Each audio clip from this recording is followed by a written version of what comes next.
Hello everyone, I'm Eric Sperling coming to you from the STN studios in downtown Phoenix. Our McQuaid Mission Community in Action panel is getting ready to go, and joining us live in studio, as always, back with us, Amy Schwabenlender, producer on the series, Executive Director with the Human Services Campus. Also today we have Dr. Neal Lester, Founding Director of ASU's Project Humanities, and also from the Thunderbirds. Big Chief Scott Jenkins will be with us. All right, our purpose for this series is to bring power players to the table to talk action and bust any silos that may exist. So let's put up the goals right now. Here's what we want to do.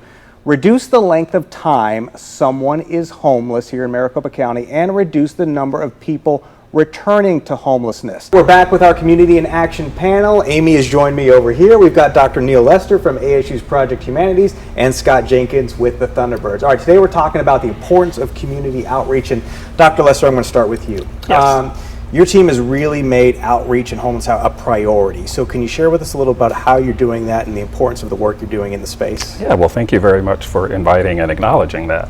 Well, you know, it's interesting at a university that we can talk about doing good, but that sometimes stays within a classroom. And so this has given us, for the last 8 of the 10 years that Project Humanities has been at ASU, an opportunity to practice what we preach.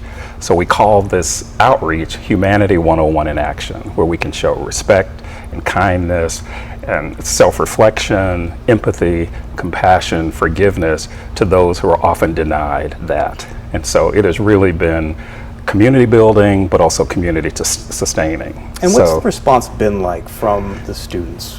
When maybe they haven't done this before, it's their first time. Well, it's not just from students, it's from some of my own neighbors in Ahwatukee who have never been outside of a bubble that wasn't with people who look like them, think like them, dress like them, have what they have. Yeah. The students and others have been quite transformed in a way that's not about going on a field trip, but rather looking at humans for who they are and not the circumstance that they're in.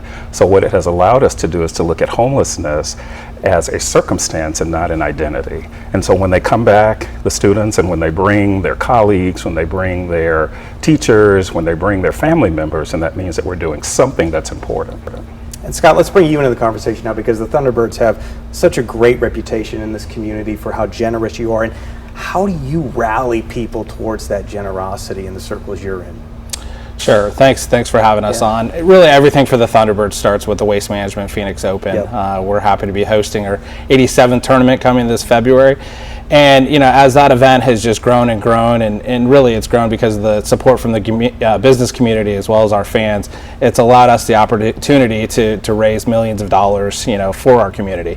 And I think, you know, our group's done a pretty good job, you know, over the last decade or so of not only just promoting the tournament, but also promoting, you know, that we are a nonprofit. I still get a lot of questions asking where all the money goes, and it goes right back into our community. And so using social media channels, you know, not only are we promoting the golf tournament, but we're able to promote the charities that we support and the missions behind those charities. And so that's the way that we've, you know, really found it to be effective to rallying our community, not only just to go to a golf tournament, but then show up for volunteerships at all the community organizations that we support. And how about specifically the Human Services Campus? I know your organization with, you know, Mike McQuaid, and you walk around the campus, you see Thunderbirds Charities. Like, just why so passionate about the Human Services Campus and Mike McQuaid? Obviously. Yeah, and it's an honor to be here. On a show named after Mr. McQuaid. You know, such a great community leader and important member of our Thunderbird Charities boards for years.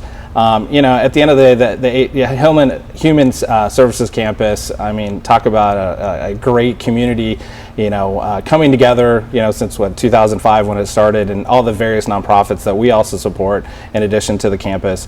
You know, just the amount of help that they provide to our community is just tremendous, and the fact that we're able to help in the way that we do it makes us very proud as Thunderbirds.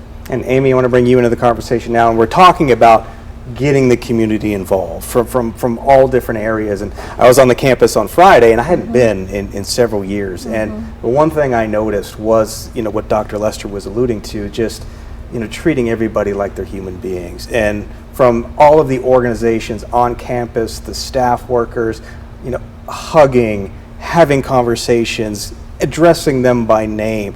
And it can be, if you've never been there, your first time there, it can be a little shock. You're like, wow, okay.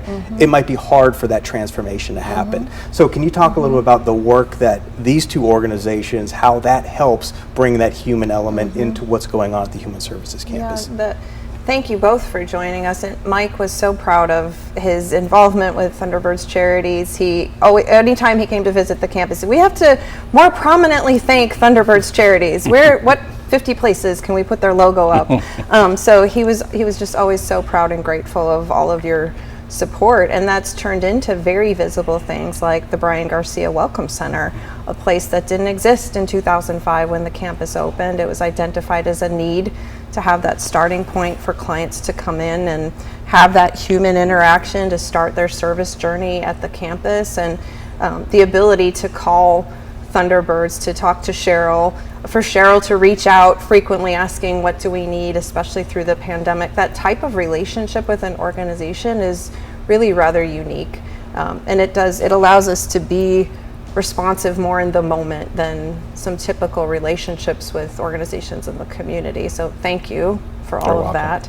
And Dr. Lester and I met, I think, shortly after I started in my role at the campus, and I was like, what is Project Humanities? And he enlightened me on all the things that Project Humanities is. And over the last year, before COVID, we were talking about, could Project Humanities come on campus and provide that touch and that service connection right on the campus?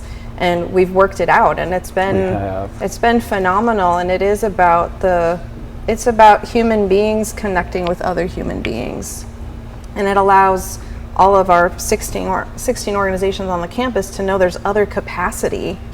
We don't have to do it all ourselves. We can't do it all by ourselves anyway. And through Project Humanities, especially knowing that your crew's coming down every 2 weeks. I know.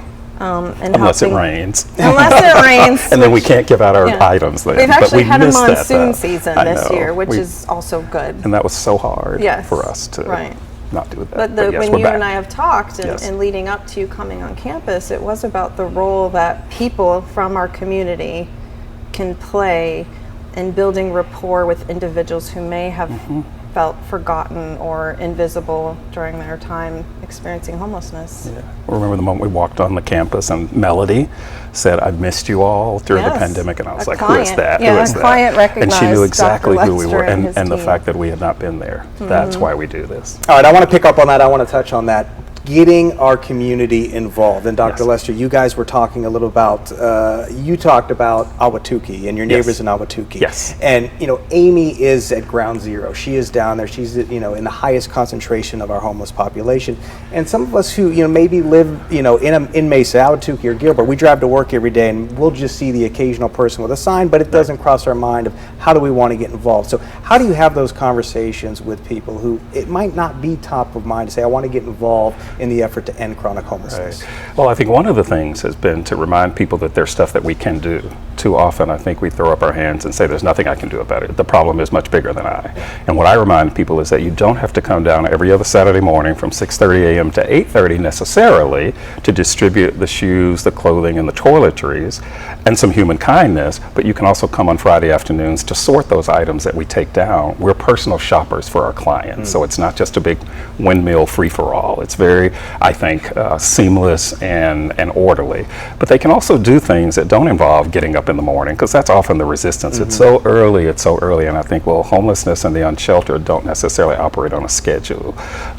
So people can collect items, they can do donation drives, they can bring those to us, and then we sort them and bring them down. If people want to get involved, they can do that. And I remind people when we talk about trash and, things on the ground around homeless myths, is that when I walk every morning in Ahwatukee, I see some of those same things on the ground, and that is not synonymous with the state of being unsheltered. And so those kinds of conversations, I think, move people, and not in a way about guilt, but about what am I not seeing that I could see if I participate in this outreach.